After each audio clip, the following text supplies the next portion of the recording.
So we've been getting a lot of questions about what airports we're going to be hitting for our 25 for 25 JetBlue challenge. So today I'm going to talk about the 20 airports that I'm going to be hitting for my part of the JetBlue challenge. I'm going to be tackling these airports in only 3 months. So on the first trip, I'm going to be traveling to 5 different airports over the course of 2 days. I'm going to start in Tampa, and then we'll be going to Newark with an hour-and-a-half layover, then down to West Palm Beach for another hour-and-a-half layover. I'm then going to end my day at DC with an overnight stay. The next day, I will be flying up to Boston with a 3-hour layover, and finally flying back down to Tampa. On my second trip, I'm going to be actually traveling with Alyssa, and we're going to hit 5 more airports over 2 days. We're going to start our trip in Tampa and fly direct to Cancun. After a 3-hour layover, we'll head to San Juan with a brief layover in Orlando. We'll spend the night in San Juan with a 6-hour stop. The next day, we're going to head out bright and early to LaGuardia with a brief stop in Fort Lauderdale.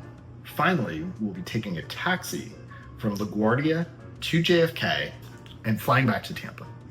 On trip number 3, I'm actually going to be taking my daughter JoJo along with me. We're going to drive down to Sarasota and make our way to JFK. After an overnight layover, we're going to then hit New Orleans for a day trip. After an overnight in New Orleans, we'll be flying to Fort Lauderdale to make our way up to Philadelphia. In Philadelphia, we're actually going to be renting a one-way car up to JFK Airport. Then, with one last overnight, we're going to be heading back to Sarasota. Trip number 4 is actually going to be a very easy day trip.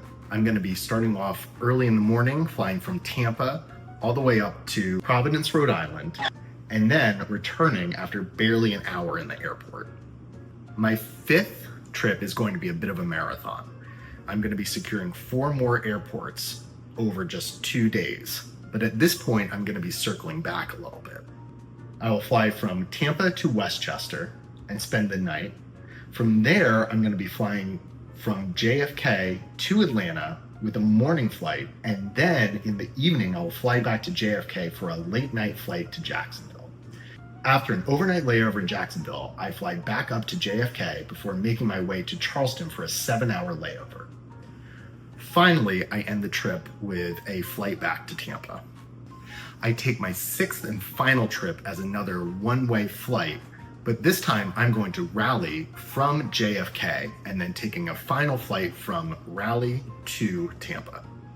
In total, my flights are going to cost $3,581.80, which is going to come to about $180 per airport traveled. So when we break it down, this is going to equate to about 1 cent per mile earned, which is actually better than the average rate that we're usually getting from JetBlue, which is about 1.4 cents per mile. So in the end, I'm coming out ahead by earning more points that will get me more value than if I just spent the money alone on flights. Also important to remember, I didn't take into consideration hotels, but I figure for those, I'm going to actually be enjoying the trip, so I count it less as a part of the process and more as just a fringe benefit. So join us as we take these trips across the US and hope that we don't have any delays. I'll see you in the air.